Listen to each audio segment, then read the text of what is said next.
Welcome to another episode of the MMA Lockcast. I'm your host, Manpreet, aka MMA Lock of the Night, and your boy on Twitter at MMALOTN. This week we're going over UFC Vegas 9, headlined by Alistair Overeem versus Augusto Sakai.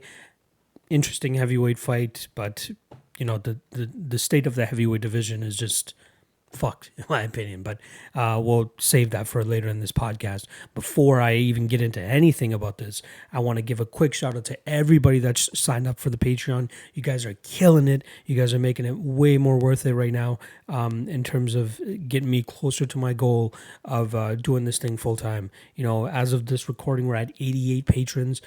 You know, I was even surprised of getting past the 50 mark, and now here we are closing in on that 3-digit mark. I'm pretty confident, considering that the run that we're on, we're going to get to that 100 patron mark before this event even goes down. So shout out to everybody making it, making this a little bit easier for me to do, and hopefully cutting the chains of my 9 to 5 so I can do this even earlier or better for you guys, drop the breakdowns even earlier for you guys, and just put out a lot more content regarding MMA betting. So huge shout out to you guys. I'm massively thankful. I'll forever be in debt to you guys, and I hope to continue to give you guys good content, give you guys good advice to keep winning, because all we're doing right now is fucking winning.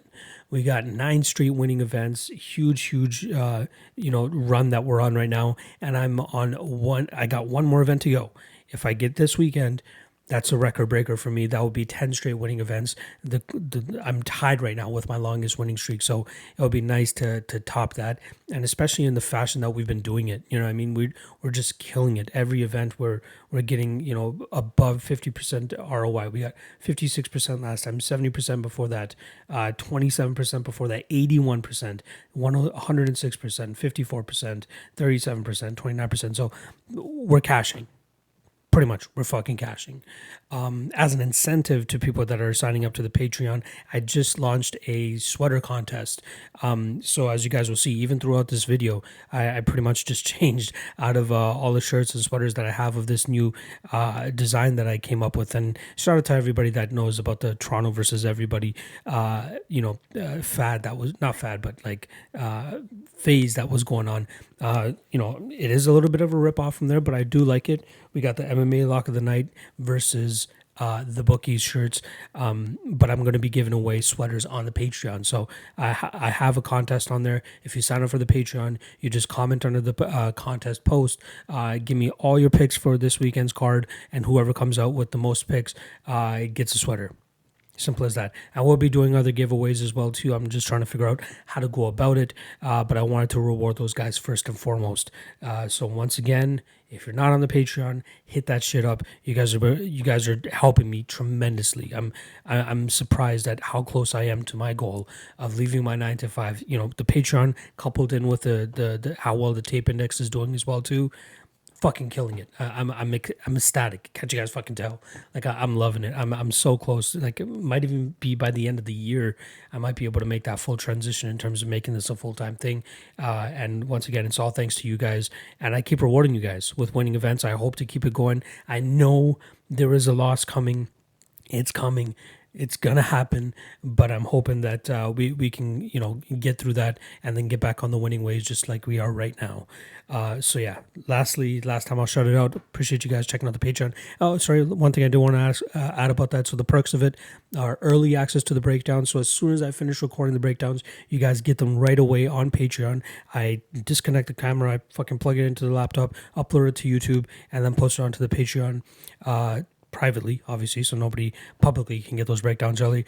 Add on top of that, you guys get the picks on there, and you guys get my best bets and props article, which has been killing it right now, where I just give out the best prop for every single fight, and a lot of them are cashing. We're getting a lot of good spots.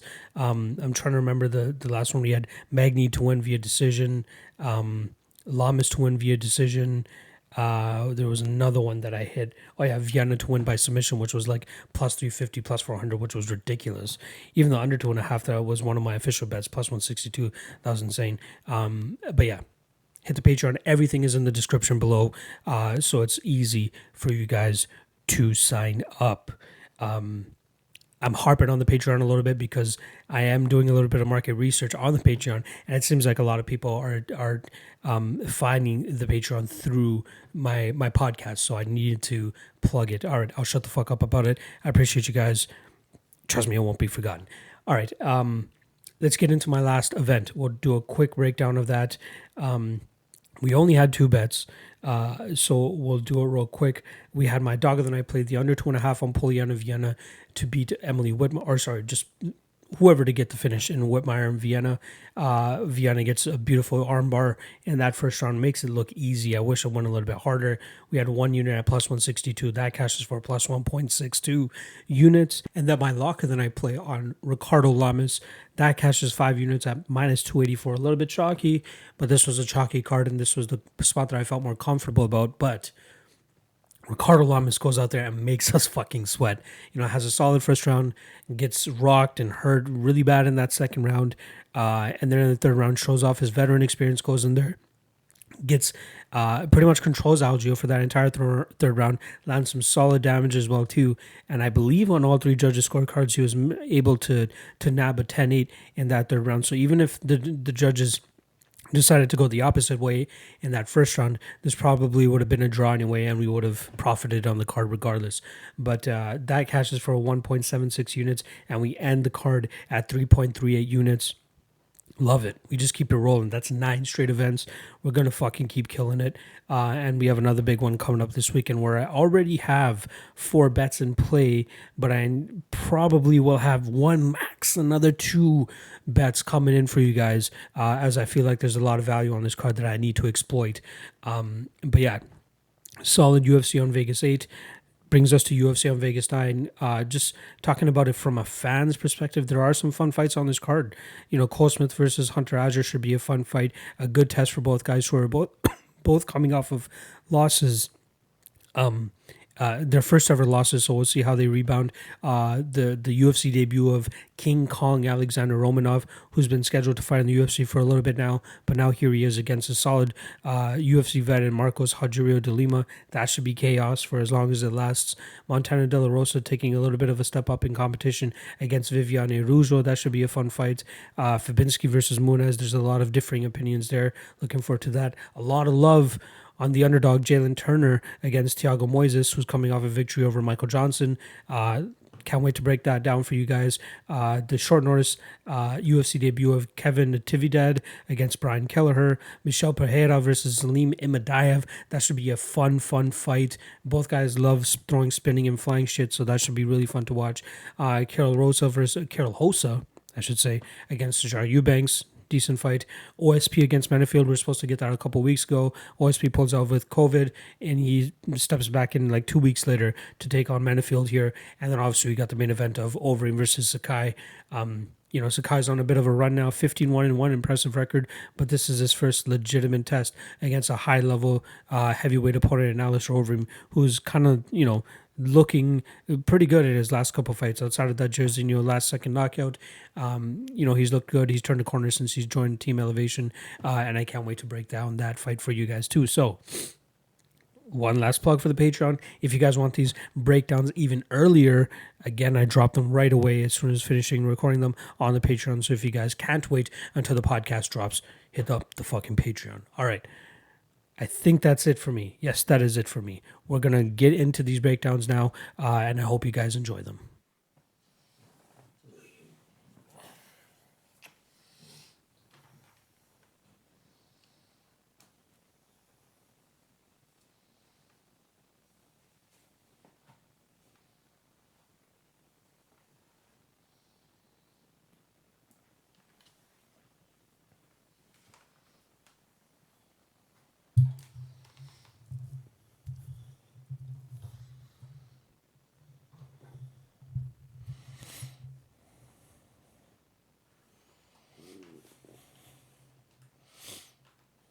Hunter Azure versus Cole Smith.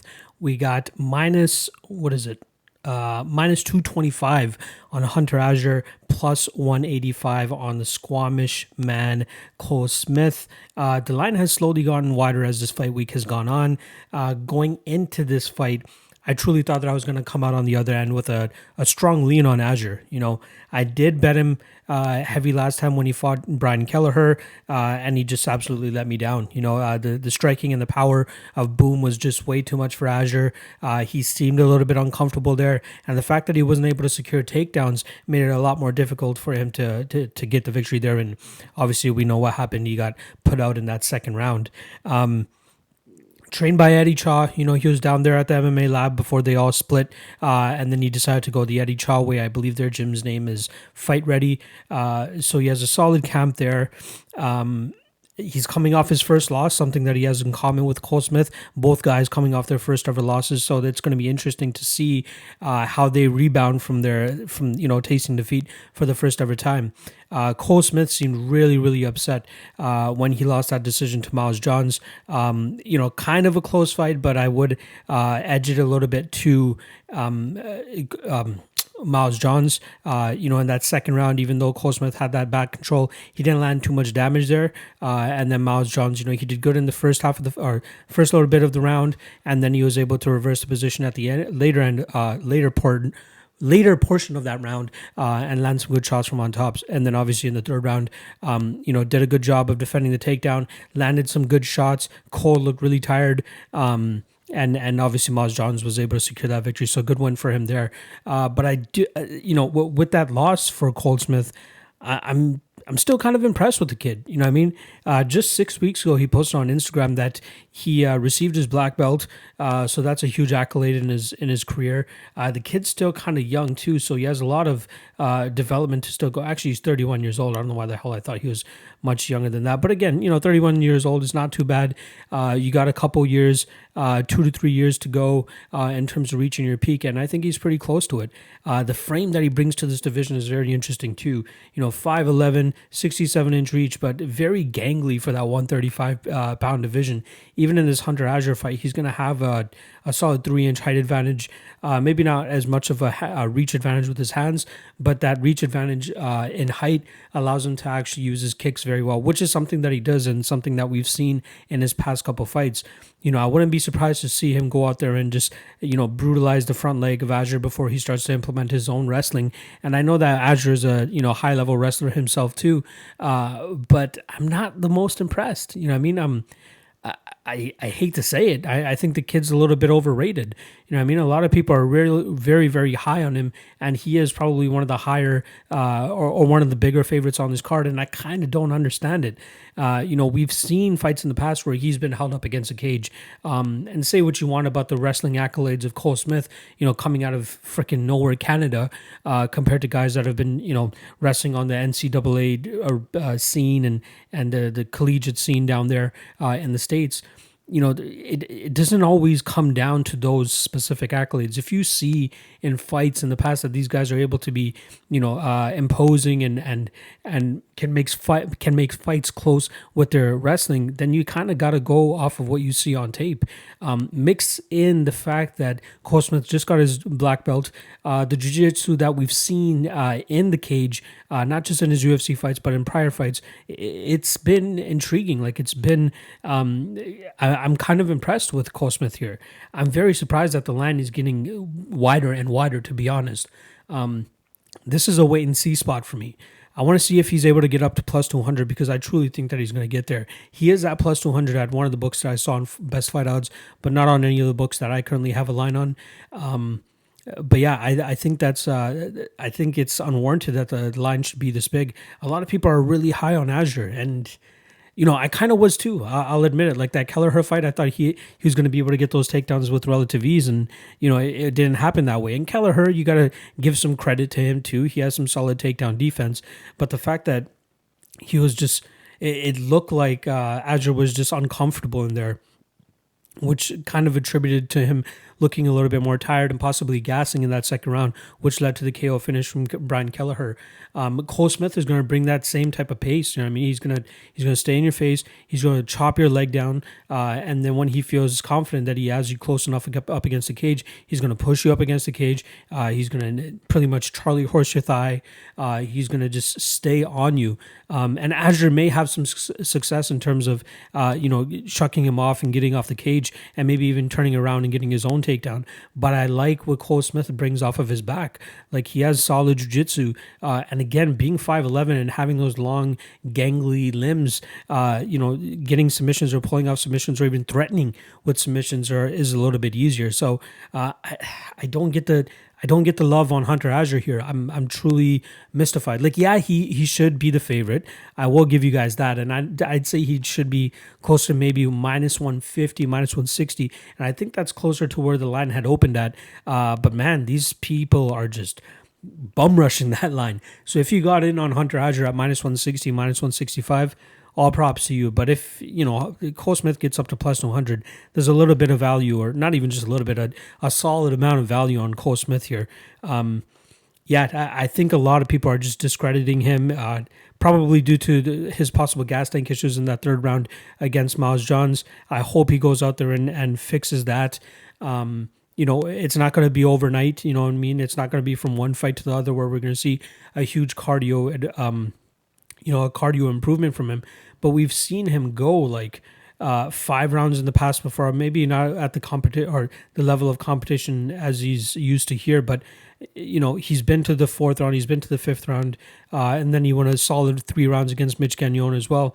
Even after getting rocked, he was able to, I believe it was in that 3rd round against Gagnon where he got rocked, and he was still able to reverse the position and get back on top and just ride out the rest of that round. The Miles Johns fight was super close as well too. Obviously, Johns pulls it out, like I said earlier. But God, I like Cole here. I'm going against the grain. I know a lot of people are on Hunter Azure here, but I like Cole. I think he's a solid spot as a dog. I think Hunter Azure is being slightly overrated. I could be eating my words come Sunday morning, but I like Cole here. I like him as a dog as well, and I think he's going to get this fight done via decision. Marcos Rogerio de Lima versus Alexander King Kong Romanov. We got minus 120 on the newcomer, plus 100 on de Lima. The over-under is set at 1.5, obviously, with the under 1.5 being minus 145. Let's start off with de Lima. He's coming up in this fight off of a victory over Ben Sassoli in a fight where it looked like he wanted to get out of there ASAP. He was pretty much throwing everything into his shots in that fight, and it looked like, from the get-go that he just, wanted to get in there, clip Sassoli, and then just get back to Brazil pretty much. He has heavy leg kicks, throws a lot of power in his shots. That was only his 3rd fight in the UFC at heavyweight. Before that, he had a stretch against Gadzmurad Antigulov, Jeremy Kemble, and then OSP where he got Von Prude there, we should say. And then he made his trek up to heavyweight roughly about a year and a half after he lost to OSP. Grinded out a decision victory over Adam Wizardchek in a fight where he just took the fight down after pretty much time and time again and was able to pretty much grind it out on top. And then in his next fight against Stefan Struve, drops Stefan Struve right off the bat and then rides that top position for the rest of the 1st round. And then in that 2nd round, it looked like he was just completely out of gas. Stefan Struve goes out there and gets an arm triangle choke to cash the under 1.5 as well, if anybody had that. And then, again, like I said, in the Ben Sassoli fight, was throwing bombs. Sassoli was pretty, lax with his striking defense, and he paid for it. De Lima clips him on the top of the head and then finishes off with some beautiful ground and pound. I don't think De Lima is UFC level. The guy, but luckily for him, with the heavyweight division, one punch going one way could pretty much change the tide of the fight. In this fight against Alexander Romanov, it's kind of a toss-up in terms of who wins. You guys know me, how I feel about betting on UFC debuters. With Romanov, it's slightly different. Again, I don't believe De Lima deserves to be in the UFC. Romanov has a lot of interesting tools, and don't let the physique of this guy really deter you from thinking that this guy was just a schlub. He will throw spinning shit. He will throw flying shit. He'll throw some fucking somersaults in there for you as well too. The guy is a go fighter. Like, he wants to go in there, he wants to take you down, and he wants to pound your face through the canvas pretty much. He doesn't hold back. He's not much of a tentative fighter. I think he's going to want to go into this fight and put on a show. Like, I think he wants to stamp his arrival in the UFC, go out there, decimate De Lima, stamp his name in that heavyweight division, a division that really needs some help. I mean, in terms of talent, there isn't really anybody there. At 29 years old, he could really make a little bit of a statement here. His opponents have been a little bit skeptical. The last fight he had against Sergio Freitas, that was a 42-year-old guy that he just pretty much got out of there with the slam. I mean, it was interesting. The Sultan Murtaza fight, we saw if he was able to get fights later into the rounds, he could still go out there and put on a decent pace and get his opponents out of there. He does have a decent victory over Virgil Zwicker, who's a Strikeforce vet, a guy who's been around the scene, but he choked him out in 1 minute. He has a forearm choke on his record. He has a 36-second knockout over Alexander Stolyarov, who was 20-5 at the time. So he's been fighting guys that have experience. Him and Virgil Zwicker are probably the only two. The other guys all have like less than 10 fights or something. But coming in this fight against De Lima, I don't think his style changes. I think he just goes out there, tries to bull rush De Lima, get him to the ground, and try to ground and pound him. He moves pretty well for a heavyweight, and especially for a guy that used to compete at super heavyweight. I'm impressed with his movement. The guy is, for as big as he is, he moves pretty well. So I think he's going to give De Lima a little bit of issues. I think he's really going to make De Lima work in that first round, which will open up the finish in the second round.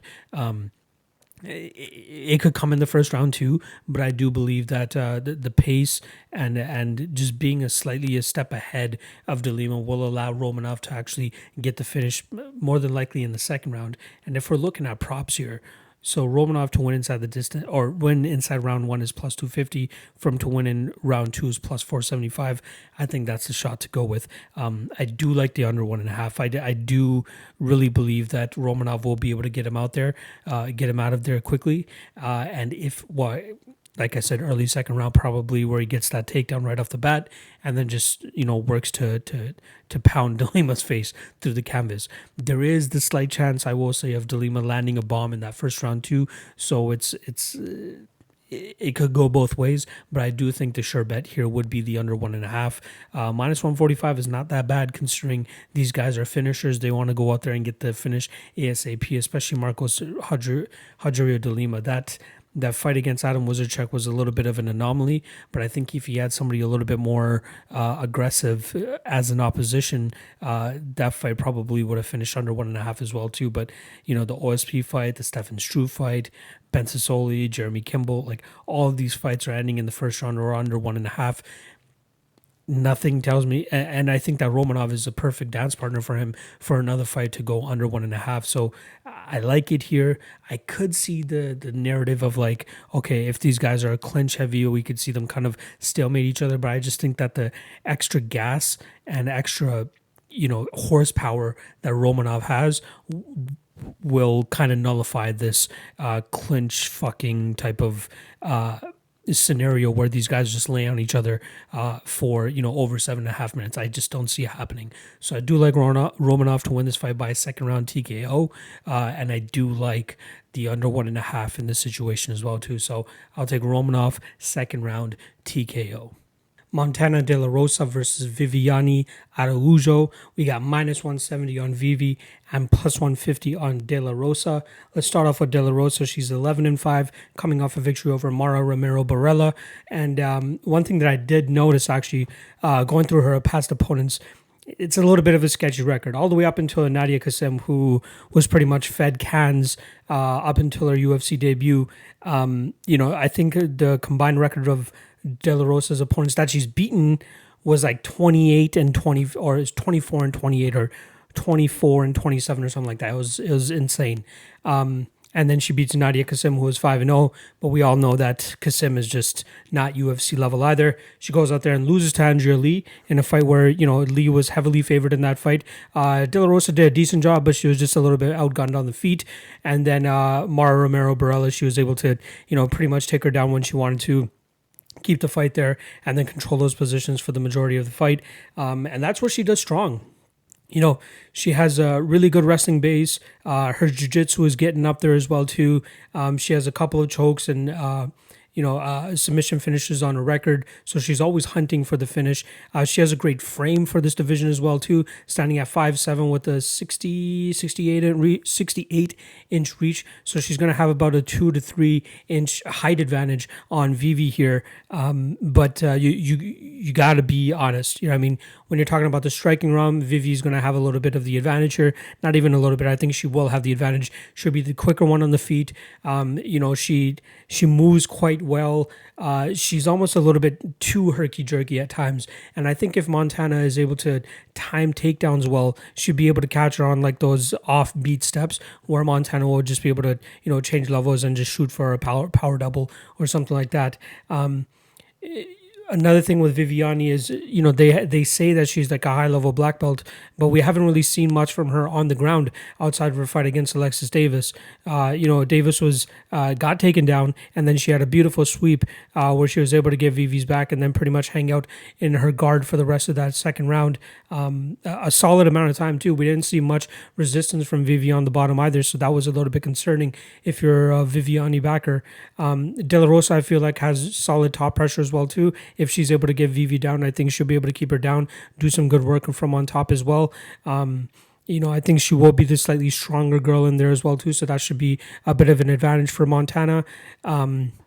With Vivi, I feel like we kind of saw it in the Davis fight. We saw it a little bit in the Sakai fight. When things aren't really going her way, we see her start to suck wind a little bit. And yeah, she had a good bounce back third round against Alexis Davis, but it was if Alexis Davis was able to get that cage clinch control position a little bit earlier, maybe 30 to 45 seconds to even 60 seconds earlier, she probably would have stolen that third round from her. And one thing that De La Rosa does well is pretty much, clinch control her opponents and then is able to convert those into takedowns. So I like De La Rosa's chances here as an underdog.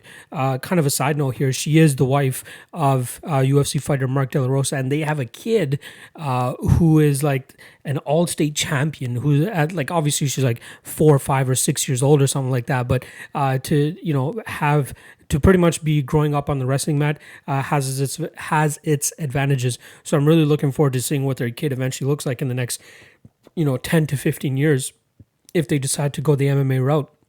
But I think De La Rosa has a bright future still. She's still quite young. She's only 25. Her skills are ever improving. I feel like if she's able to mix in her striking a little bit better, she'll be able to have a lot of success, especially blending in those takedowns. I feel like when Vivi, when opponents are sticking the jab in her face, when opponents are staying active, throwing leg kicks and stuff like that, it kind of flusters Vivi because Vivi's the one that's, she's so used to being the person that has the speed advantage and is always able to land that 1-2 and then get out of the way. But I feel like if De La Rosa, she sticks that jab in her face, whenever Vivi tries to close the distance and then, change that jab, feint that jab and go to a takedown, I think she could be very successful. I like it. The weird thing is here, after Viviane Araujo's UFC debut, I was like, okay, this girl is something. We have something here with Araujo. But, her Davis fight left a little bit to be desired, even though she came out with the victory. And then she goes there and loses to Jessica Ai, who, in my opinion, it's almost the equivalent of losing to Betch Correa. So I have a little bit of a concern for Viviane. She was slightly outpointed there. It wasn't like a complete wipeout or anything like that. But the fact that she allowed Jessica to establish her type of game plan was, Jessica did a really good job with the leg kicks and with the jabs. So if I do believe Montana would be able to implement not a similar game plan, but a game plan that would be just as effective in terms of, having a little bit of the striking and then mixing in the takedowns and changing levels to get the fight to the ground where she should have a better advantage. It's hard to really gauge Araujo's ground game. Again, like I said, we saw a little bit of it in the Davis fight, but even in that fight, that was a little bit questionable. De La Rosa has really good top pressure, and she's ever improving. So I feel like at plus 150, or, it's gotten down to plus 150-ish now, De La Rosa has the value here. If the line were to close closer to like minus 115 or minus 120, then you'd probably have to decide with Vivi a little bit, just considering, the beating that De La Rosa took from Andre Lee just on the striking. I think that Lee is the slightly better striker than Araujo. Araujo, again, the amount she moves and the amount of energy she exerts from her in and out movement really doesn't help her in the later rounds of the fight, and that's where I think it's going to be easier for De La Rosa to start clinching her up against the cage and starting to trip her and getting her down. So I think that's where we're going to start to see, De La Rosa have success. So if she's able to kind of hang on the feet or at least hang around in that first round, I feel like she would be much better in the second and third round. And I am impressed with De La Rosa's cardio. It is there. I feel like she does have the advantage over Araujo in that aspect, but she's going to have to make Araujo work. She's going to have to fluster her. Like, again, I truly think it's pertinent to stick the jab in Viviane's face anytime she tries to close the distance and tries to be quick and throw 1-2 and try to fade off to the side and get out. If De La Rosa just meets her with the fucking jab anytime she tries to jump in, I think that Viviane is going to get flustered, and then it's going to open up the takedowns a little bit more. So I hope we see that type of game plan from De La Rosa. But even if she doesn't stay on the jab as much, I still see her being successful in terms of tying Viviane up against the cage and then dragging her to the ground and making it a dirty fight. Hopefully we get some answers to the questions of Viviane's ground game. You can say all you want about her being a high-level jiu-jitsu player, but until you see it in MMA, it's a different story. So I'm going with De La Rosa here. I think she's going to win by decision, and I think this is a solid dog spot for the ever-improving Montana De La Rosa. Bartosz Fabinski versus Andre Muniz. We got -145 on Fabinski and +125 on Muniz. And as the fight week has been progressing, or at least since these odds have dropped back on August 22nd, it's slowly started to close more and more. I'm seeing a lot of my friends who do the same thing as me going in there and betting on Andre Muniz. And there's a lot of people on the Patreon as well too that are really high on Muniz. And I kind of get it. They're high on Muniz in this spot, I should say. And I kind of understand it. When we look at a fight like this where there's a guy like Fabinski who, is grapple heavy, makes no bones about it. Pretty much every single fight starts with the exact same, where he just bull rushes his opponent with a couple strikes. There's nothing really behind those strikes. Those strikes are more so just to hide the takedown that is eventually coming. And the funny part is, most opponents know that fucking takedown is coming regardless. We saw Michel Preux have a little bit of success in terms of expecting that takedown, getting the underhooks pretty much immediately, and then shucking him aside. And then obviously we know how that fight ended, with him dropping Fabinski and then eventually locking up a guillotine choke after Fabinski was still clearly rocked.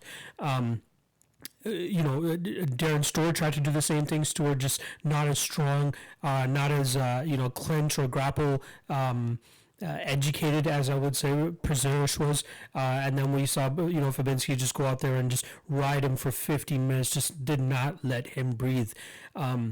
But this is the first time we're actually seeing Fabinski fight somebody with a legitimate / decent jiu-jitsu resume. Muniz is no spring chicken or anything like that. He's 19-4. He has a ton of experience. He has a ton of submissions under his belt too. When you watch his fights, you see that he's quite active off of his back. Loves to threaten with submissions. Has great flexibility, so he's able to get his arm or his legs up there for arm bars and triangle chokes or something like that.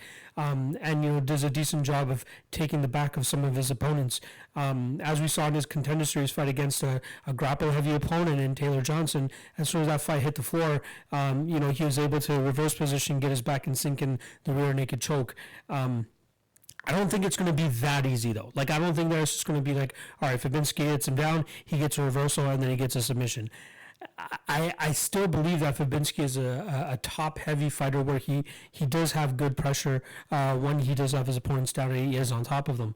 Muniz, on the other hand, we have seen glimpses of him, getting reversals, allowing him to get better position than his opponents.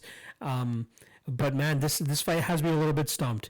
I truly thought it was weird. My mentality going into this fight was when I saw the odds, I'm like, all right, Fabinski, this has got to be a great spot for him here. -145 for a guy that has such a great grappling approach, even though his hands are absolutely non-existent.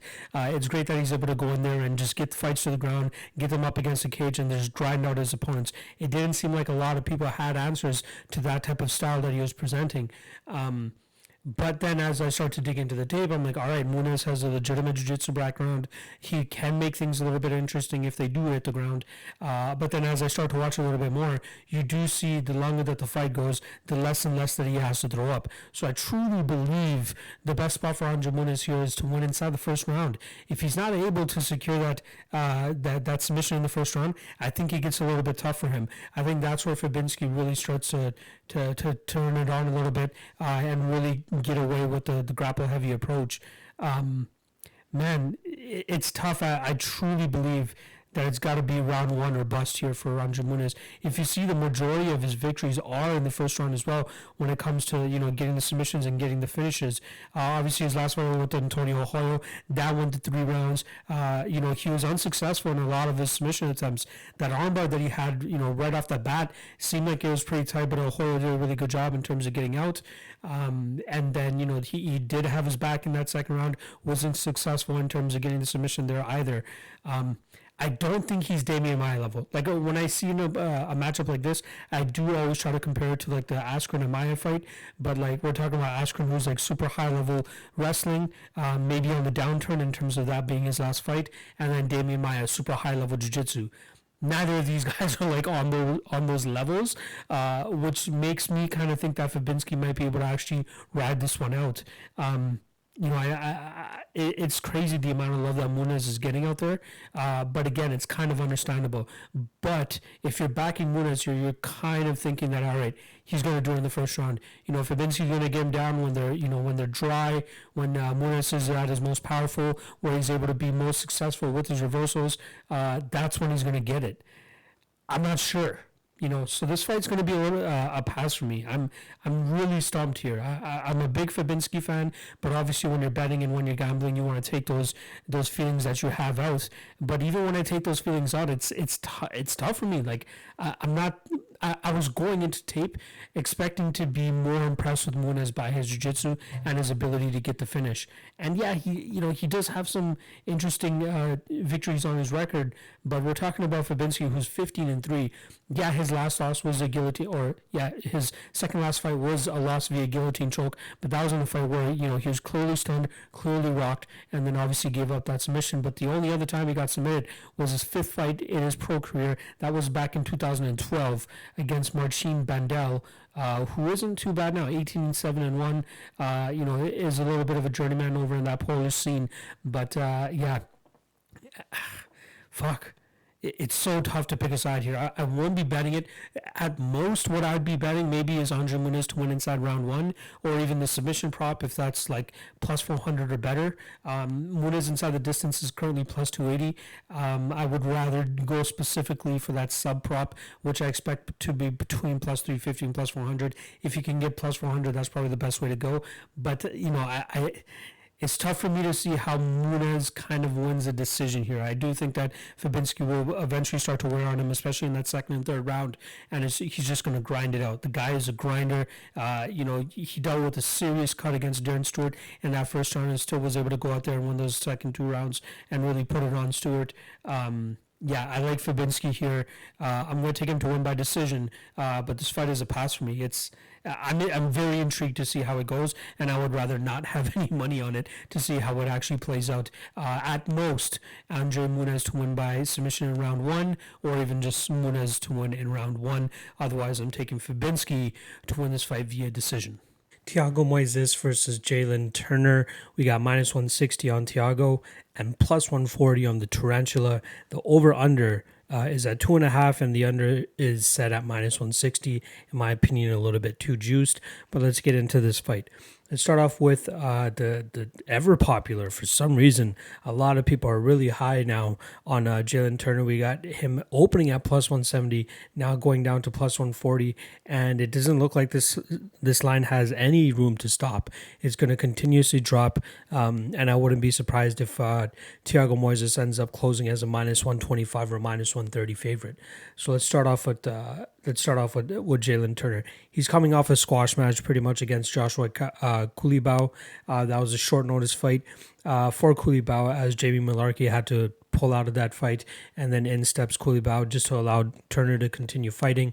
And Turner goes in there and just absolutely squashes him. Like he has no issues with him, pretty much toying with him on the feet, had a couple of closed guillotine chokes, and then eventually settles with the ground and pound finish in the second round. Goes in there and does what he does.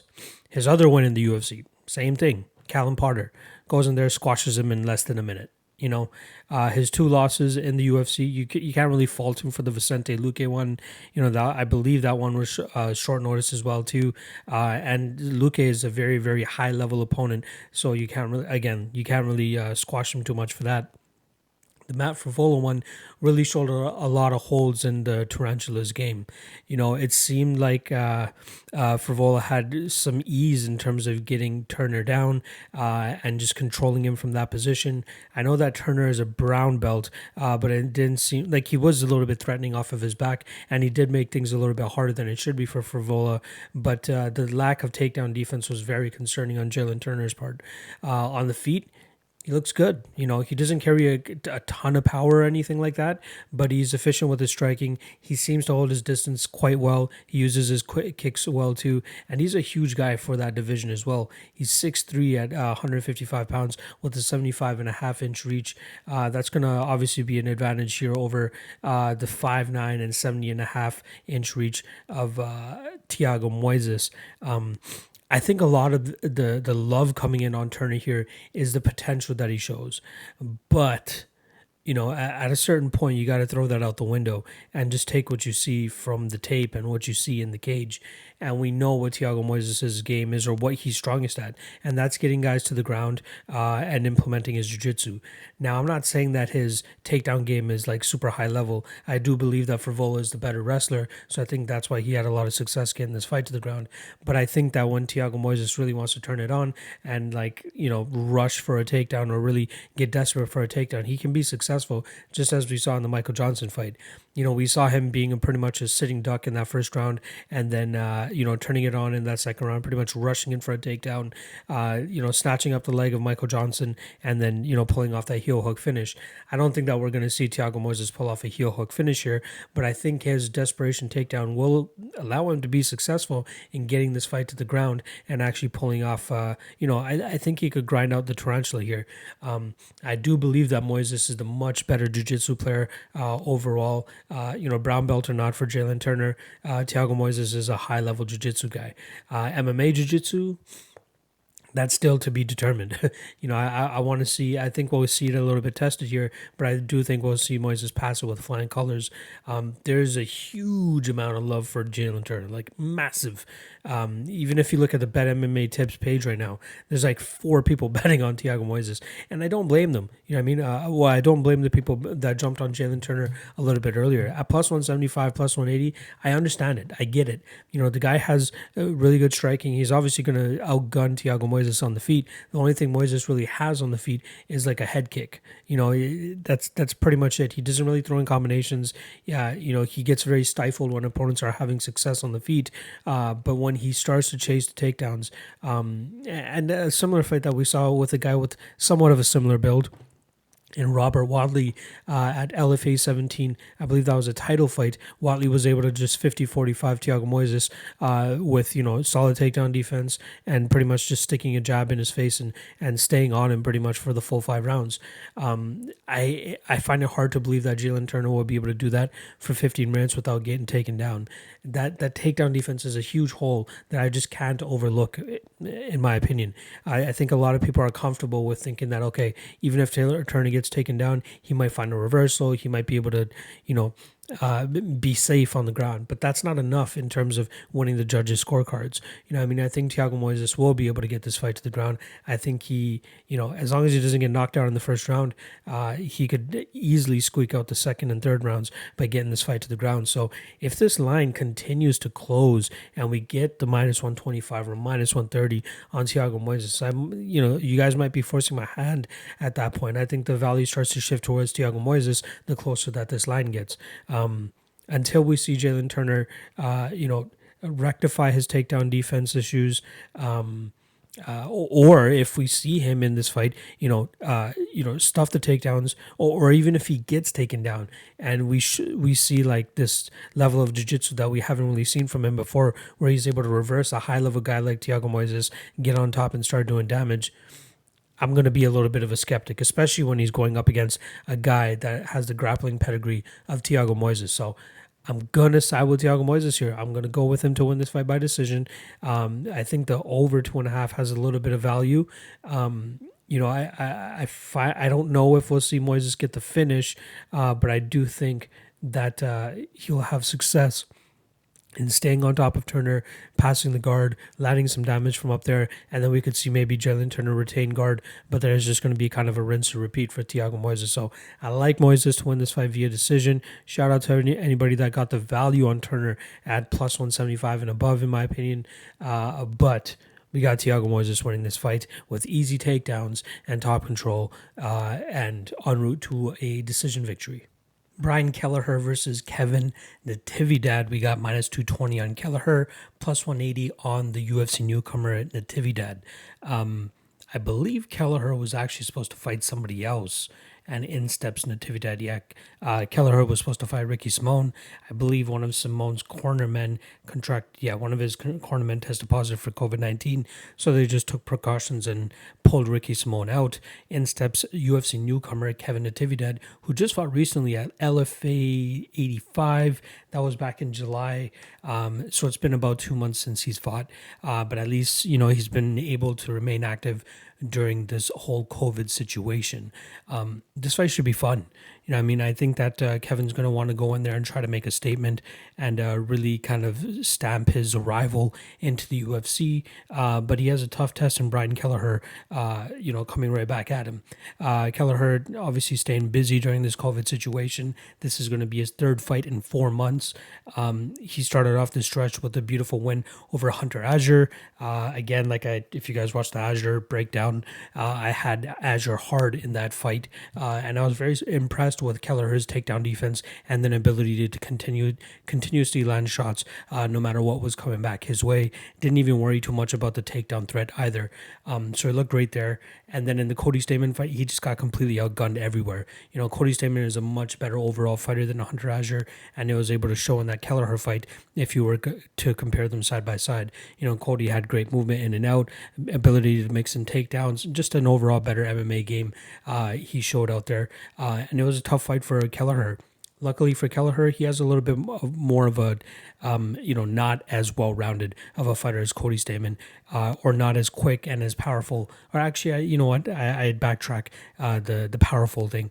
Kevin Natividad does actually have a lot of power in his shots, so that's something that should make this fight even more interesting. I think if anybody's going to be going for a takedown, it'll probably be Natividad, but I do think that Kelleher has some solid submissions up his sleeve as well. So even if it does hit the ground, I don't think he'll be completely a fish out of water.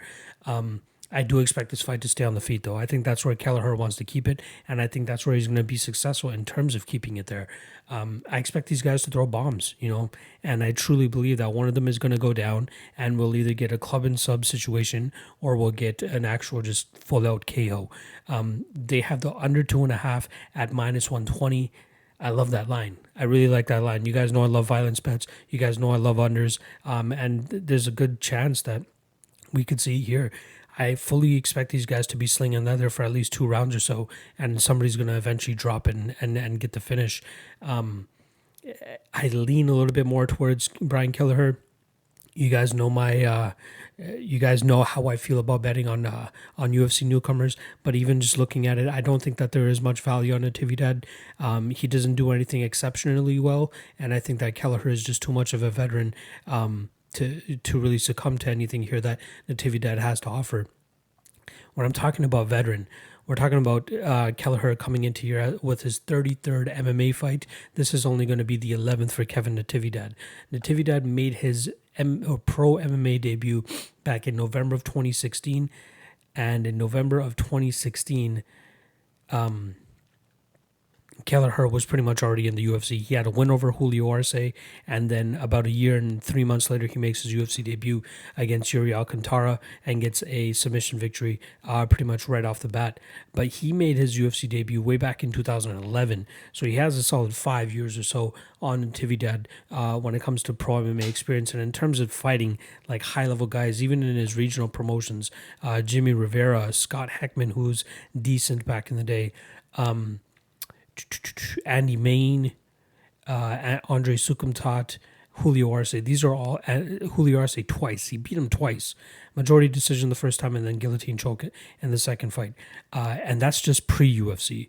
And then in the UFC, you got Yuri Alcantara, Marlon Vera, Damian Stasiak, Henan Barao, John Lineker, Montel Jackson, Hunter Azure, and then Cody Stamen. He has a solid resume under his belt, and I think he's just seen pretty much everything that you could be thrown his way. He's a veteran of the game, and I truly expect him to thrive here. This is a good matchup for him. This is a matchup for him to go out there and get a solid finish. So I do like the under 2.5 in this fight. I do think that Kelleher has a solid chin. The only person to really knock him out in recent memory is John Lineker, and they call him Hands of Stone for a fucking reason. So I like Kelleher to win this fight. I think boom goes the dynamite. I think we see Natividad just drop. Quickly touching on Natividad's only loss, it was a 9-second loss to a guy that was who's now 4-3. But back then it was just a quick flash knockout. Beautifully placed left hook by Jeff Baker, something Baker. Let me just get that guy's name right, give him a little bit of a shout out. Glenn Baker. The guy was 36 at the time, too. That's something to note. But he landed a beautifully timed left hook, dropped Kevin Natividad, and then just followed up with some shots there. And it was a solid victory for him there. But since then, he's been able to put together 5 straight victories, 3 of them via finish. Both of these guys are finishers, so I expect a finish here as well, too. So I'm taking Brian Kelleher to win this fight via, I'm going to say, first round KO. I think he gets it early when he has his most power, and he catches Kevin slipping and then gets that knockout punch. So once again, Brian Kelleher to win this fight via first round knockout. Michel Pereira versus Zelim Imadaev. We got -115 on Zelim and -105 on Pereira. Pretty much a pick 'em here. The over-under is set at 1.5, with the over being -150. And, as crazy and wacky as these guys are, it's understandable. I mean, I could absolutely see a case in a scenario here where both of these guys are kind of just throwing a lot of wacky and spinny shit and nobody really landing clean enough. And then, this goes over that 7.5-minute mark. Or we could see the possible chin issues of Zelim Imadaev showcase themselves. Pereira is just such a powerful striker, and if he's able to land, clean enough, he could absolutely put you out. I will give Imadaev a little bit of a benefit of the doubt in that fight against Danny Roberts, where that punch that Roberts landed was just picture perfect. Like, there couldn't have been a better shot for anybody to land. The wind up mixed in with just landing perfectly on the button to just pretty much turn over Imadaev. It was insane. It was the perfect shot. And if anybody lands that, even if Michael Bisping fucking lands that shot, he's putting out anybody. But it should be a fun fight. I'm not sure how anybody could really be confident in betting either side here. I have a hard time really putting my finger on who I believe is going to win. I have a hard time on choosing the over-under here too. In my books, this is kind of the definition of a pass fight. But you guys come to me for definitive predictions and definitive statements. So I'll do my best. But I am putting an asterisk out there. This fight is just complete chaos. And, shout out to Sean Shelby and Mick Maynard for, matching these two guys up together, considering their styles and considering how fan-friendly of a style that they have of fighting with the spinning shit, with the flying shit, with the, pretty much with a focus on striking. Neither of these guys really try to go out there and try to take other opponents down. I think both of them have a little bit of an ego too, which will kind of play into a factor here with both guys wanting to go out there and just strike and try to land that knockout blow. from Michel Pereira last time we saw around, we saw him kind of learn from his mistakes in that Tristan Connolly fight. He did miss weight in that fight, I'm pretty certain. And then he comes out there, throws a bunch of spinning shit in that first round, gasses himself out, and we see Tristan Connolly go out there and spring a huge upset. Took that fight on super short notice and was able to go out there, grind out Michel Pereira while avoiding significant damage. Zelim Imadaev, on the other hand, coming off a loss to Danny Roberts, it's his first legit loss in terms of being completely knocked out. That one was really rough for him to take. Obviously, he lost that majority decision to Max Griffin the fight before that, but this one was probably very devastating for him. And he did make the switch over to Mark Henry's camp after that Max Griffin fight. Unfortunately, it did not pay off for him in the Danny Roberts fight. Pereira, I do like what we saw from him in the Sanchez fight. We saw a little bit more composure. We saw him go late into that fight and still have the gas tank to go out there and put good pressure on Diego Sanchez, land good shots. And he was decisively winning that fight leading up to that illegal knee. So it's unfortunate for the Michel Pereira backers in that fight. Very fortunate for anybody who took the shot on Sanchez. I was very, very close to taking the shot there. Very, very close. But I'm glad I didn't. But then again, I'm glad I didn't in the aspect of Diego Sanchez didn't go out there and do what I kind of expected him to do. But it would have been nice to cash that regardless by any means necessary, right? But getting back to this fight with Imadaev, I have no clue. We could see Imadaev kind of outlast Pereira here, depending on the pace that these guys put. I could see a situation here where Michel Pereira lands a knockout blow on Imadaev as well too. The guy is huge. He looks like he should be a 185er compared to a 170er. He's 6'1" with a 73-inch reach. On the other hand, we got 6 foot and 76-inch reach for Imadaev. But when you see these guys face off with one another, you're going to see that there's a huge size difference in favor of Michel Pereira. So it's tough for me to pick a side here. I'll go with Imadaev. I feel like if anybody does have a little bit more variety in terms of an MMA game, it's going to be Imadaev. And I do think he might have the slight cardio advantage here too, but it's so tough to get a read on either guy. I'll go with Imadaev probably to win this fight by let's call it second round TKO, maybe even decision. Again, this fight has me so flustered. I really don't know which way to go here. Sijara Eubanks versus Karol Rosa, I should say, Brazilian, so R's, H's, you guys know how it goes. Minus 130 for Rosa, plus 110 for Sijara Eubanks.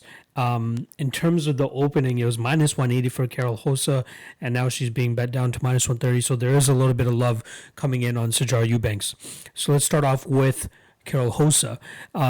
Initially, I wasn't too impressed with her when I was going back to, I like to, when I'm not too familiar with some of these women or some of these fighters, I like to go back deeper into their fights pre-UFC and kind of see what they were working with, who they were going up against, and, the improvements that they've made since those fights. So I went back as early as 2018 March when she lost to Larissa Pacheco, who is a UFC vet herself. I believe she was also on The Ultimate Fighter. But yeah, that was a fight where Karol Rosa, it was so weird. She kept engaging in the grappling and trying to get the takedowns, and then anytime she would get the takedowns, Pacheco was successful in terms of reversing the position pretty much immediately. And then when we saw Larissa Pacheco get a guillotine choke. It was a weird guillotine too because it didn't look the tightest. It was a standing guillotine. But yeah, Pacheco was able to get the victory there. She comes back and gets a victory over a woman that was 1-0. So that wasn't too impressive. Fight after that, fights Melissa Gatto, who's a fighter that's actually signed to the UFC, but just has had so many issues in terms of injuries, visa issues, all that type of stuff. So Gatto's been, waiting to make her UFC debut, but she hasn't. But in that fight with Rosa and Gatto, Rosa did a decent job on the feet. She was able to secure takedowns a couple times, and then Gatto just got this ridiculous position where it was she got the triangle choke position, she got her legs locked up in that figure four position. and had Rosa trapped, and then she started working on the opposite arm to get the Kimura, and it was a beautiful submission from Gato. Like, it was something that very few people are able to pull off. So that was a solid victory for Gato there. So it really made me question, why did Rosa always engage in the grappling? And I just recently found out that she's actually a brown belt. So maybe, she was very much behind that, thinking that she'd be able to go out there and just submit all of her opponents. And then, those two fights happened. And since then, she's really taken a liking to her striking, and it's worked out pretty well for her. Obviously, we did see a little bit of grappling in the Vanessa Mello fight. She didn't really want to mess too much with Procopio on the ground, as Procopio was the better jiu-jitsu player at that time. The Giselle Mohea fight, I kind of write that one off too. The girl was 38 going into that fight. The fight before that, Tamir Vidal, another 1-0 fighter.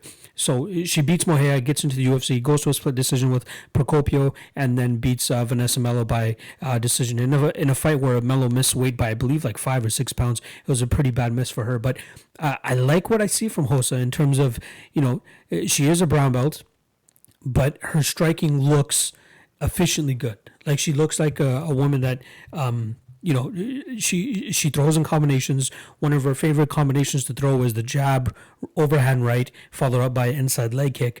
And her ability to stay on that leg kick for as often as she does, and it's not a calf kick, but it's just a regular leg kick to keep her opponent thinking. I'm very much impressed by that. Like, I think that's a good trait to have. She does train with Jessica Andrade. She doesn't have the Andrade type of style where it's just like, chin down and just winging hooks and blitzing her opponent, but she's a little bit more efficient there.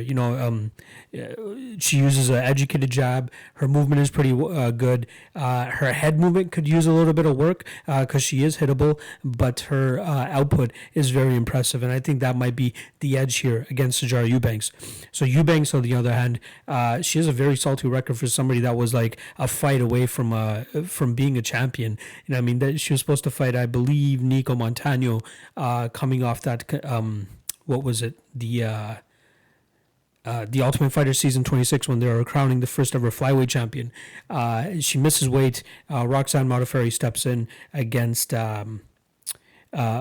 Nico Montano, and the rest is history. We already know about that. So Sijara Eubanks comes back, beats Lauren Murphy and Roxanne Modafferi in fights where, I believe, the Modafferi fight, she missed weight by 2.5 pounds. Did she miss weight no, she didn't miss weight in the Murphy fight, but she did miss weight in the Roxanne Modafferi fight, and she comes back and fights Aspen Ladd, loses that fight. That was actually a rematch that they had from Invicta, and then she comes back and again loses to Betch Correia, who, if you guys have been watching me for a while, you guys know that I don't think that Correia is really that good of a fighter. I missed the opportunity to fade her last time around when I can't remember who she lost to, but she just lost recently. And then Eubanks comes back and beats Sarah Moras in a fight where Moras, she's more of a grappler. She wants to get the fight to the ground. She wants to try to pull off submissions off of her back if she finds herself in that position. Not the best striker, very rudimentary on the feet. So Sijara was able to take advantage of that. Now, this is a fight where both women are fighting somebody that has something to offer on the feet. I think Sijara's best bet here is actually to get this fight to the ground and kind of test the MMA jiu-jitsu of Karol Rosa. You may be a brown belt when it comes to just pure jiu-jitsu, but when it comes to actual MMA jiu-jitsu, it's a little bit different. But that's not something that we've seen a lot from Sijara in the, most recently. Both women have fell in love with their hands, have fell in love with their striking, but I gotta give the slight edge to Karol Rosa here. She's a little bit more efficient. She seems to have a little bit more in the gas tank when the third round comes.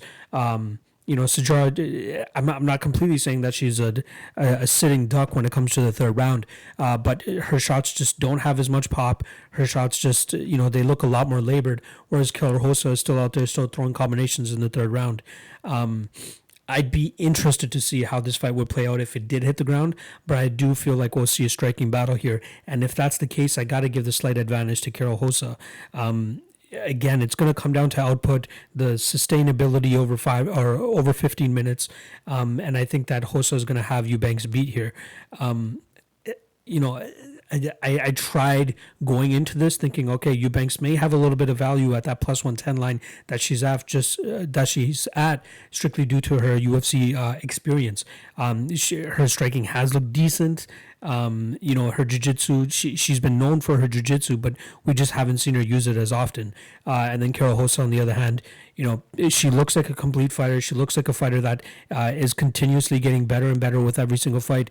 And this is a good kind of stepping stone for her to see where her talent and her skills are actually at against somewhat of a tested Sijara Eubanks. So I will go with Karol Rosa here. I do think she outpoints Eubanks en route to a decision. But yeah, it's a close fight. And the odds suggest her, and I completely understand, but the minus 180 opener for Karol Rosa was a little bit of a... somebody was drunk over there when they made that line. If I were to get plus 160 or plus 180 on Sijara Eubanks, I'd say closer to plus 180, plus 185. I'd probably pull the trigger on Eubanks because I feel like she would have value there. But Karol Rosa close to that minus 130 range, not that bad of a line. You know what I mean? I do, like I said, I do believe she outpoints Eubanks here. She's going to be the more efficient striker. She throws with a lot more variety. She may not have a lot of punching power or anything like that. I do want to confirm how many finishes she has on her record. So she pretty much outlasts a 38-year-old Giselle Mojia en route to a victory. I believe it was ground and pound in round 3. She has an arm triangle choke in round 3. She has a doctor stoppage round 3. That was a fight where she completely busted the woman up and had like a hematoma growing out of that woman's face. So the referee pretty much just stopped her on the spot.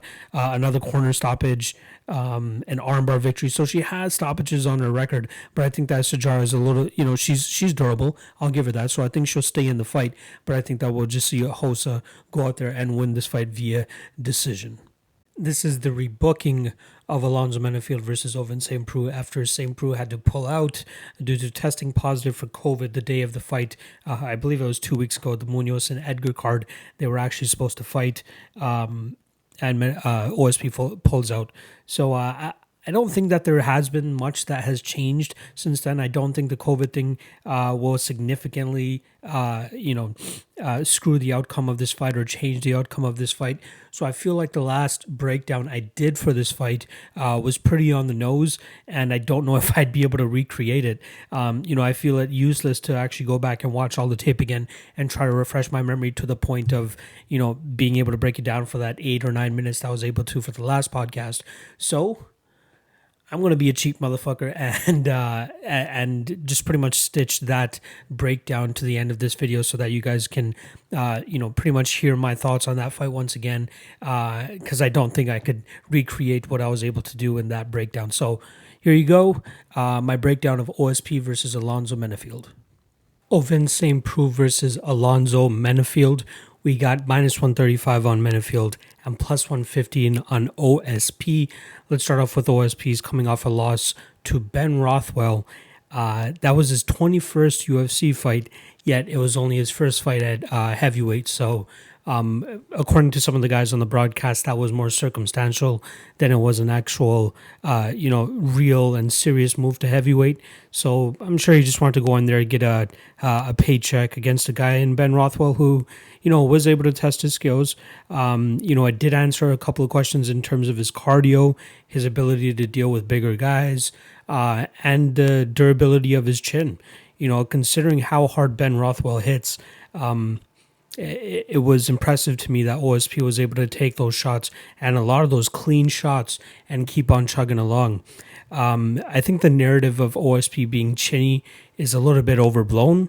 The last time we saw him get knocked out was 2016. That was his fight right after he fought John Jones, where he got knocked out by Jimmy Manuwa. And in that time, he has gotten knocked down 3 times, but he has yet to be finished via strikes since that Jimmy Manuwa fight. So I do think that narrative of his chin being gone is a little bit overblown. We know his submission acumen. We know about the whole Von Preux choke. He has decent striking. His kicks are very well utilized as well. He seems to have a little bit of a slow start, and sometimes does kind of accept his back against the cage. But when he wants to turn it on, he's able to do a good job of getting out of those bad situations. we've seen that he can eat damage and still come back and win a fight, like his Michel Oleksiejczuk fight. He's a veteran. This is going to be his 39th fight and his 22nd fight in the UFC. That's a lot of experience, especially going up against a guy who's only coming into his 11th pro MMA fight. And let's actually check the statistics in terms of when Menifield made his pro debut. So Menifield made his pro debut in Bellator November of 2015. 2015, St. Preux was 17-6. So he had already had 23 fights up until that point, and was getting ready to gear up to fight Glover Teixeira in a main event before Menifield even, made his pro MMA debut. So that's something important to remember. Menifield, it seems like the entirety of his career, he's just gotten away with knocking guys out in the first round. There was one fight where he managed to get into the second round and finish that guy within 32 seconds. There was his second fight as well, which was 22 seconds into round 2. But, everything up until the Devin Clark fight was no longer than 6 minutes, because he's always able to go out there and get these guys out of there, and they just crumple under his pressure and his knockout power. Devin Clark, on the other hand, had other plans. He was able to clinch up Menifield against the cage. He was able to drain him there. He landed a couple good shots too. And then we could visibly see that Menifield was, slower, didn't have as much pop in his punches after round 1. And yeah, he did land a couple good combinations and did hit Devin Clark pretty well. But it wasn't anything that was, crazy or making you think that he was going to finish the fight. I think if OSP is able to withstand that first round, if he's able to use his veteran, IQ, use good movement, use his kicks to kind of keep Menifield away, or even try to just tie up Menifield, push him up against the cage, and kind of drain him that way, I think it would be very successful. One thing I will give Menifield is he did show pretty good takedown defense against a pretty good wrestler in Devin Clark, but I don't think that's really going to be the way that OSP is going to go about it. I think we will see OSP be a little bit more successful too. Being a taller guy, being a bigger guy as well compared to Devin Clark will have its advantages here. I'd be very surprised to see Devin Clark go out there and be is stamina-wise a much better fighter than he was, just over 2.5 months ago. You can't make those types of you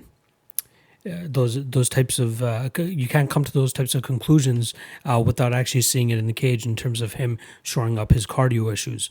I like to lump him into the Francis Ngannou, the Abdul Razak Al Hassan, and even most recently the Edmund Shabazian thing, where once we see this guy outside of the first round or even outside of 6 minutes, he doesn't look the greatest. And we've seen OSP, go to third rounds plenty of times. We've seen him go 5 rounds with John Jones. We've seen him, he has just so much experience that he should be able to beat a one-dimensional fighter, in my opinion, in Alonzo Menifield here. And the fact that you're giving me plus money on this spot too, I'm willing to take my chances into thinking that OSP is not going to, get cracked with something in the first round, and he should be able to survive and get to the second and third round and possibly either get a submission. I saw the prop for that was roughly around plus 325. Not too bad. Plus 710-ish for TKO. That's not that bad of a line either. What if he does get Alonzo Menifield down in the late rounds? What if he gets his back, but he just can't sink in a choke or anything like that? He can TKO him, ground and pound. So I don't think that, I think the plus 710 is a little bit crazy. Plus 400-ish for for OSP to win by decision. Not too bad either, but I truly think that he gets it done inside the distance here. For him, though, he really needs to make sure that he doesn't get clipped in that first round. If he gets clipped in that first round and dropped and finished, I'm completely okay with that. If that's your only win condition or your only path to victory, I'm willing to take it, especially against a guy who has as much veteran experience as OSP. So he's going to have to be on his bicycle, use his kicks to keep Menifield on the outside, or clinch up, push him up against the cage, and negate the power or the amount of power that Alonzo Menifield can generate, and then we can see OSP be very successful in this fight. So Menifield does have the advantage of having a really good coach of Saif Sayoud in his corner, but OSP has been with his coach for a long time, so they have a very good relationship, and I'm sure they could figure out a way to go out there and beat this, in my opinion, like I said, a one-dimensional fighter in Alonzo Menifield. So I'm taking OSP here. I'm going to take him to win by second or third round. I want to say ground and pound. Like, it'd be weird for me. I don't know why I see more of a GNP finish than an actual like Von Preux choke or a rear naked choke or an arm triangle or something. I think it'll either be an arm triangle or a GNP finish. So I wouldn't mind taking a little bit of a sprinkle on both of those props, sub or TKO. I just wanted to see quickly what the inside the distance is though. Same Preux inside the distance, plus 220. So just get a little bit crazier with it. You can sprinkle in a little bit same Preux by sub at plus 325 or same Preux by TKO at plus 715. So I got same Preux here by second or third round stoppage. Time for the main event. We got Alistair Overeem at minus 150, taking on Augusto Sakai at plus 130. The over-under is set at 1.5, and the over is minus 190, and I completely understand that. I wish it was closer to minus 150-ish, as I probably would have taken a shot there. But I do think we'll see a bit of a conservative approach from either guy here. So let's start off with Augusto Sakai. First main event in the UFC. He's rolling right now, too. He's undefeated in the UFC, as well as 2 fights before he had victory. So he's riding a, 5-6 fight winning streak. But that Blagoy Ivanov fight was very, very close. Split decision victory for him. But the one thing everybody will remember from that fight is Augusto Sakai blatantly grabbing the cage, stuffing, which allowed him to stuff the takedown from Ivanov and then ride out the rest of that round and win that round. Very, very close fight. If Ivanov was able to secure that takedown, this could have been a very, very different outcome, and we probably would have got Overeem versus Ivanov in this fight. However, here we are with Sakai. Solid Muay Thai fighter, moves kind of well for a heavyweight his size, but I think he's running into some trouble with Overeem here. If he's not able to get Overeem out in that first round like he has been able to with Marcin Tybura, he did finish Chase Sherman a little bit later, but Alistair Overeem's no Chase Sherman. I think he's going to have a lot of trouble, capturing victory outside of the first round here. Overeem, he's turned a corner in his career. Like he's gone from, pretty much just seeking the knockout to, having a more methodical type of fight, trying to go in there and just slowly finish his opponents, or not just finish, but slowly wear on his opponents and then just let the finish come to him. The one issue that we do find with Overeem still is he does find himself getting caught, and that's kind of what gives me pause. I think the best thing to do in this fight would be to kind of just sit back and just live bet it. If Overeem gets out of that first round, there's a good chance that he might be an underdog coming out of that first round too, as Sakai, in my opinion, will have the most amount of success in that first round. But outside of that, we're going to see Overeem start to wear on Sakai. We're going to see him push him up against the cage. If you guys go back and watch that Czech Congo fight, Congo had a lot of success in terms of keeping Sakai up against the cage. Maybe not the most success in terms of taking him down, but that's where I think that Overeem will be able to succeed where Czech Congo had failed. We'll see Overeem get the finish, or not the finish, well, probably the finish later in the fight, but we'll see him finish takedowns. Well, the work that he's been doing over there in Denver with Team Elevation, it's been nothing but good for him. Since that Curtis Blades loss, he's just been moving on forward, really trusting his grappling. Even before he came to the UFC, he had legit jiu-jitsu victories or submission victories under his belt. He has legit jiu-jitsu credentials as well.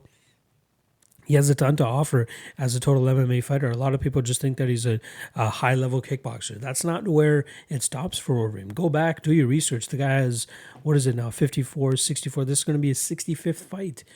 He made his pro debut in 1999. He's been fighting for 21 years. He has a ton of experience. He has skills all over the place. The only issue at this point in his career has been his chin. So that's kind of what's giving me pause at that minus one. What is it? Minus 150, minus 150 for Overeem. If this was closer to a pick 'em, I'd probably take the shot. Have seen a little bit of love on Sakai come earlier in the week. As the week has progressed, it seems like the line is slowly getting worse for Alistair Overeem, but who knows where it's going to be coming closer to the fight. I believe that we'll see the line get a little bit wider. Overeem has the bigger name. Not a lot of people are familiar with Sakai. They're going to be like, all right, Overeem is fighting this no-name guy. He's probably going to go in there and dust him. And that, in my opinion, will affect the line. I do think that Overeem is better everywhere. I do think he's the better kickboxer. I do think he's the better grappler. He will have success in the cage. He'll be the stronger guy too. Obviously he's not Overeem anymore, but he still has strength. His durability seems to, hold up a little bit now. He did get finished by Jairzinho with that one punch at the end. But again, if you watch that fight and if you watch that finish, you could easily make an argument that, that fight probably shouldn't have been stopped. Overeem was pretty much right back to his feet. I believe he was shooting for a takedown as well, too. But I believe it was Jairzinho kind of just walking off and already celebrating that kind of forced a stoppage. And obviously, yeah, his lip was busted, but you got 4 seconds left in the fight. You could easily make it those 4 seconds without the lip really even being seen. But I think it really helped with Rosa straight kind of walking off. If he had followed up with a couple of punches, the referee probably would have given Overeem a little bit of time to kind of react and try to get his wits about him. But Jairzinho was just like, you know what, that one punch was all I needed. And luckily for him, it kind of mentally worked in terms of the ref just stepping in there and be like, all right, no, fuck this fight. It's done. But yeah, we could easily be talking about an Overeem that's on a 4-fight winning streak.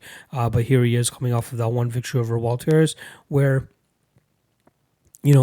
I'll admit I was a little bit skeptical in terms of Overeem and his durability and being able to withstand the power coming his way from Walters.